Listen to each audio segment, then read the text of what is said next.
அனைவருக்கும் வணக்கம். இந்த பதிவில் நம்ம எதை பற்றி பார்க்க போகிறோன்னு தெரிஞ்சுக்கிறதுக்கு முன்னாடி மறக்காமல் நம்ம சேனலை சப்ஸ்கிரைப் பண்ணிக்கோங்க. பக்கத்தில் இருக்கிற பெல் பட்டனையும் கிளிக் பண்ணிவிட்டு ஆளுங்கிற ஆப்ஷன் கொடுத்துட்டிங்கன்னா நான் போடுற வீடியோக்கள் எல்லாமே மிஸ் ஆகாமல் நோட்டிஃபிகேஷனில் வந்துடும். இந்த பதிவு மிக மிக முக்கியமான பதிவு. உங்களுக்கு எப்போதுமே பணம் டபுளாக பெருகிட்டே இருக்கணும், ஏதாவது ஒரு வழியிலேருந்து பணம் வந்துக்கிட்டே இருக்கணும், தொழில் வியாபாரம் நல்ல சிறப்பாக முன்னேற்றம் அடையணும், இல்லைன்னு சொல்லாத அளவுக்கு பணம் சேர்ந்துக்கிட்டே இருக்கணும் அப்படிங்கிற மாதிரி ஒரு விருப்பம் இருந்தது. அப்படிங்கும்போது இப்போ நான் சொல்லக்கூடிய இந்த ஒரு பரிகாரத்தை நீங்கள் செஞ்சீங்க அப்படின்னாவே போதும், அற்புதமான பலன் அப்படிங்கிறது நிச்சயம். சரி, அது என்னன்னு தெரிஞ்சுக்கிறதுக்கு முன்னாடி உங்களில் யாராவது ஆசையாக வாங்கின நகையை அடகு வச்சிட்டிங்க, இன்னும் மீட்க முடியல அப்படின்னு நினச்சிங்கன்னா வெள்ளிக்கிழமை நாளில் அடகு நகையை மீட்கக்கூடிய ஒரு அற்புதமான பரிகாரம் குறித்து நேற்றே வீடியோ போட்டிருந்தேன். செய்முறை விளக்கத்தோடு காட்டியிருப்பேன். இது வரைக்கும் பார்க்காம இருந்தீங்கன்னா அந்த வீடியோவை பார்த்து அந்த ஒரு பரிகாரத்தை நீங்கள் நாளைய நாளில் செய்யும்போது கண்டிப்பாக பல வருஷமாக நீங்கள் அடகு கடையில் வச்சுருந்து மீட்க முடியலனா கூட இந்த பரிகாரம் செஞ்ச கையோடு மீட்பதற்கான ஒரு வழி கிடைக்கும் அப்படின்னு சொல்லலாம். அது மட்டும் இல்லாமல் பிரம்ம முகூர்த்த நேரத்தில் ஒரு நிமிஷம் மட்டும் நீங்கள் டைம் ஒதுக்கி ஒரு 2 எழுத்தை நீங்கள் சொல்வதன் மூலமாக உங்கள் வாழ்க்கையில் எத்தனை விதமான கஷ்டங்களை நீங்கள் அனுபவிச்சுட்டு இருந்தாலும் சரி 21 நாட்களுக்குள்ளார உங்கள் வாழ்க்கையை தலைகீழாக மாறக்கூடிய யோகம் உங்களுக்கு உண்டாகுங்க. இது குறித்து ஒரு பதிவு போட்டிருக்கிறேன். மேலே சொன்ன 2 வீடியோனுடைய லிங்க்குமே எண்டு ஸ்க்ரீனில் வரும், பார்க்காதவங்க பார்த்து பயன்படுத்திக்கோங்க. கூடவே இன்றைக்கி ரொம்ப சக்தி வாய்ந்த ஒரு வியாழக்கிழமை நாளாகவும் பணவசிய நாளாகவும் இருக்கிறதுனால இரவுக்குள்ளே மஞ்சள் தூள் டப்பாக்குள்ளே ஒரு 2 பொருளை மட்டும் நீங்கள் போட்டு வைங்க. இதன் மூலமாக உங்களுக்கு பண வரவு எப்போதுமே இருந்துக்கிட்டே இருக்கும், பணத்தடை நீங்கன்னு ஒரு பதிவு போட்டிருக்கிறேன். சரிங்களா? அதையுமே நீங்கள் பார்த்து செய்யுங்க. கண்டிப்பாக பண கஷ்டம் அப்படிங்கிறது உங்களை விட்டு நீங்கும். சரி, இப்போ இந்த பதிவை தொடர்ந்து பார்க்கலாம். இப்போ நாளைய நாளில் தான் நம்ம இந்த பரிகாரத்தை செய்ய போகிறோம். நான் முன்கூட்டியே வீடியோ போட்டதுக்கான காரணம் நீங்கள் அதுக்கு தயாராக இருக்கணும் அப்படிங்கிறதுக்காக தான். ஏன்னா நாளும் கிழமை உதவுற மாதிரி நல்லவங்களும் உதவ மாட்டாங்கன்னு சொல்லுவாங்க. அப்படிப்பட்ட சக்தி வாய்ந்த நாளாக தான் நாளைய நாள் நமக்கு அமைஞ்சிருக்குது. இந்த நாளில் சாதாரணமாக செய்யக்கூடிய பரிகாரமே நமக்கு அற்புதமான பலனை கொடுத்துரும் அப்படின்னே சொல்லலாம். நாளை பிப்ரவரி மாதத்தின் 27ஆம் தேதி, மாசி மாதத்தின் 15ஆம் தேதி நிறைஞ்ச வெள்ளிக்கிழமை. வெள்ளிக்கிழமைங்கிறது மகாலட்சுமி தாயார் வழிபாட்டுக்கும் அவங்கள அதிபதியாக கொண்ட சுக்கிர பகவானுடைய வழிபாட்டுக்கும் ஏற்ற ஒரு நாள் அப்படின்னு சொல்லலாம். அதுவும் இது மாசி மாதத்தில் வரக்கூடிய 3வது வெள்ளிக்கிழமை, அதுவும் வளர்பிறை வெள்ளி. வளர்பிறை வெள்ளினாவே சில சிறப்பு பதிவுகள் நம்ம சேனலில் போடுறத ஒரு வழக்கமாகவே வச்சுட்டு வரேன். நாளைக்கு இன்னொரு சிறப்பும் இருக்குது, இன்னும் ஒன்றுங்கிறத விட 3 சிறப்பு இருக்குது அப்படின்னே சொல்லலாம். முதல் சிறப்பு என்னன்னு பார்த்திங்கன்னா, நாளை மாசி மாதத்திற்குண்டான வளர்பிறை ஏகாதசி திதியானது இருக்குது. இந்த ஏகாதசிங்கிறது பெருமாள் வழிபாட்டுக்கு உகந்த ஒரு நாள்னு சொல்லலாம். அதுவும் வெள்ளிக்கிழமை நாளில் இந்த ஏகாதசி திதி வர்றது ரொம்ப விசேஷம். ஏன்னா மகாலட்சுமி தாயாருடைய கணவர் தானே பெருமாள். இப்போ பார்த்திங்கன்னா அவருக்குரிய திதி இந்த வெள்ளிக்கிழமை நாளில் வந்திருக்கிறதே சிறப்புன்னு சொல்லலாம். அது மட்டும் இல்லாமல் நாளைக்கு பார்த்திங்கன்னா நமக்கு சுக்கரனுக்கு உரிய எண்ணான 6ங்கிறது தமிழ் தேதியினுடைய கூட்டுத்தொகையில் நமக்கு அமைஞ்சிருக்குது. நாளைக்கு தேதி 15, இதில் வர 1 5 ஆட் பண்ணிங்கன்னா 6ன்னு கிடைக்கும். சுக்கரனுக்கு உரிய வெள்ளிக்கிழமை நாளில் அவருக்குரிய எண் வரதே சிறப்புன்னு சொல்லலாம். இன்னும் சிறப்புகள் இருக்குது, அதெல்லாம் நம்ம அடுத்தடுத்த பதிவுகளில் பார்க்கலாம். மொத்தத்தில் இது ஒரு அற்புதமான நாள் அப்படின்னு மட்டும் நீங்கள் தெரிஞ்சு வச்சுக்கோங்க.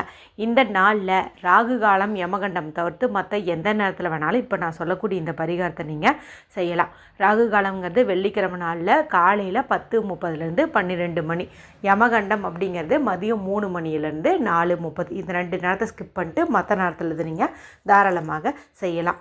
இதுக்கு நமக்கு தேவையானது என்ன அப்படின்னு பார்த்திங்கன்னா, வீட்டில் கற்பூரவள்ளி செடி வச்சுருந்தீங்க அப்படின்னா இந்த பரிகாரத்தை நீங்கள் ஈஸியாக செஞ்சு முடிச்சிடலாம். கற்பூரவள்ளி செடி இல்லை அப்படிங்கிறவங்க நீங்கள் வேறு எங்கேயாவது ரோடு சைடு பார்க்குறீங்க, இல்லை அக்கம் பக்கத்தில் அந்த செடி வச்சுருக்குறாங்க அப்படிங்கும்போது அவங்க வீட்டிலேருந்து ஒரு 1/2 அடி அளவுக்கு நீங்கள் அதை பறிச்சுட்டு இந்த பரிகாரத்தை நாளைய நாளில் நீங்கள் செய்யலாம். ஒருவேளை உங்களுக்கு கற்பூரவள்ளி செடியே கிடைக்காது அப்படின்னு நீங்கள் நினச்சிங்கன்னா உங்களுக்கு வேறு ஒரு பரிகாரம் அடுத்த பதிவில் சொல்கிறேன். ஸோ கற்பூரவள்ளி செடி வீட்டில் இருக்கிறவங்க, இல்லை என்னால் ரெடி பண்ணிக்க முடியும் அப்படின்னு நினைக்கிறவங்க இந்த ஒரு பரிகாரத்தை நாளைக்கு செய்யுங்க. இது பார்த்திங்கன்னா லக்ஷ்மி கடாட்சம் பொருந்தியதுன்னு சொல்லுவாங்க. இது நம்ம வீட்டு முன்னாடி இருந்துச்சுனாவே வாஸ்து குறைபாடு வராது, பணம் வந்து ஏதாவது ஒரு வழியில் வந்துக்கிட்டே இருக்கும். அதாவது பற்றாக்குறை வறுமை அப்படிங்கிறது வராது அப்படின்னு வந்து சொல்லுவாங்க. இந்த செடியை நம்ம நல்லாவே தண்ணி ஊற்றி பராமரிச்சுட்டு வந்தோம்னாவே நல்ல ஒரு செல்வ செழிப்பு வந்து உண்டாகும். இப்போ இந்த செடி உங்கள் வீட்டில் இருக்குது. நாளைக்கு இந்த செடி மேலே நல்லா வந்துட்டு நீங்கள் தண்ணீர் வந்து தெளித்து விடுங்க. குறிப்பாக மஞ்சள் கலந்த தண்ணீரை நீங்கள் அந்த செடியினுடைய இலைகள் மேலே தெளிக்கிறது அப்படிங்கிறது நல்லது. அடுத்தது அந்த செடியில் நல்ல ஆரோக்கியமாக இருக்கிற மாதிரி, அதாவது புழு பூச்சிகள் அரிக்காத மாதிரி இலைகள் இருக்குது இல்லையா, அதில் ஒரு 6 இலைகளை தேர்வு செஞ்சு 6க்கும் வந்துட்டு நீங்கள் சந்தன குங்குமம் அல்லது மஞ்சள் குங்குமம் வந்து இடுங்க. 6 இலைகளுக்கு வந்து கண்டிப்பாக நீங்கள் மஞ்சள் குங்குமம் சந்தன குங்குமம் இது மாதிரி ஏதாவது ஒன்று வந்து பண்ணிக்கணும். அடுத்தது அந்த செடியினுடைய வேர் பகுதியில் லைட்டாக வந்து அந்த மண் வந்து தோண்டிக்கோங்க. தோண்டிட்டு இப்போ நான் சொல்லக்கூடிய இந்த பொருட்களை அந்த மண்ணுக்கடியில் வந்துட்டு நீங்கள் வைக்கணும். அதில் முதல் பொருள் என்ன அப்படின்னு பார்த்தீங்கன்னா ஒரு சில்லறை காசு. அது 1 ரூபாயாக இருக்கலாம், 5 ரூபாயாக இருக்கலாம், ரெண்டில் ஏதாவது ஒரு காசு நீங்கள் எடுத்துக்கணும். அந்த காசை வந்து நம்ம இந்த மண்ணுக்குள்ளே வந்துட்டு போடணும். சரிங்களா? அடுத்து ஒரு துளி அளவுக்கு, அதாவது இப்படி கிள்ளி எடுத்தால் எவ்வளோ வருமோ அந்த அளவுக்கு பச்சை கற்பூரம் இருக்குது இல்லையா, அதை வந்துட்டு நம்ம இந்த காசு கூடவே சேர்த்து அந்த மண்ணுக்குள்ளே வந்துட்டு போட்டுடணும். அடுத்து நம்ம போட வேண்டிய முக்கியமான பொருள் அப்படின்னு பார்க்கும்போது மகாலட்சுமிக்கு தாயாருக்கு உரிய பொருட்கள்னு பார்க்கும்போது நிறைய வந்து இருக்குது. அதில் அந்த சோழியை சொல்லலாம், சின்னதாக ஏதாவது சங்கு மாதிரி வச்சுருந்திங்கன்னா அந்த சங்கை சொல்லலாம், தாமரை விதைகளை சொல்லலாம், அல்லது இந்த கோமதி சக்கரம் இந்த மாதிரி நீங்கள் வச்சுருந்தீங்க அப்படின்னா அது மாதிரி கூட சொல்லலாம். அதெல்லாம் உங்கள் வீட்டில் இல்லை அப்படிங்கும்போது இப்போ நான் சொல்கிற இந்த பொருள், அதாவது இந்த 2 பொருள் கண்டிப்பாக எல்லா துணி வீட்லேயுமே இருக்கும். இந்த 2 இல்லாமல் இருக்காது, ஏதோ ஒன்றாவது வந்து இருக்கும். நீங்கள் அந்த 2 என்னன்னு தெரிஞ்சுட்டு எது இருக்குதோ அதை வந்துட்டு நீங்கள் வைங்க. முதலாவது பொருள் வந்து ஏலக்காய். இந்த ஏலக்காய் நல்ல ஒரு லக்ஷ்மி கடாட்சம் பொருந்தியது, மேலும் பெருமாளுக்கு ரொம்ப ரொம்ப பிரியமான பொருள். சரிங்களா? இதை வந்து ஒன்று எடுத்துகிட்டு நீங்கள் இந்த மண்ணுக்குள்ளே வந்துட்டு வைக்கணும். ஏலக்காய் இல்லை அப்படிங்கிறவங்க வெட்டி வேர் இருக்குது இல்லையா, அதை வந்துட்டு ஒரு சிறு துண்டு அப்படி சுருட்டியோ இல்லை கட் பண்ணியோ இந்த மண்ணுக்குள்ளே வந்து வைக்கணும். மொத்தம் இந்த மண்ணுக்குள்ளே வந்து 3 பொருட்கள் வைக்கணும்.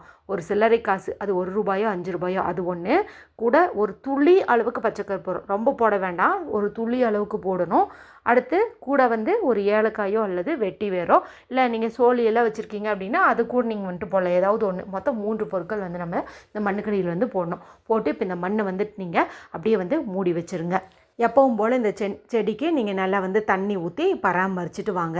இந்த செடி பார்த்திங்கன்னா நல்லா வந்து வளர ஆரம்பிக்கும். இது வளர வளர செழிப்பாக உங்கள் குடும்பம் வந்து நல்லா வந்து செழிப்பாகும். ஏதாவது ஒரு வகையில் பணவரவு இருந்துக்கிட்டே இருக்கும். ஒரு நிம்மதி, சந்தோஷம், மகிழ்ச்சி எல்லாமே உங்கள் குடும்பத்தில் வந்து உண்டாகும்.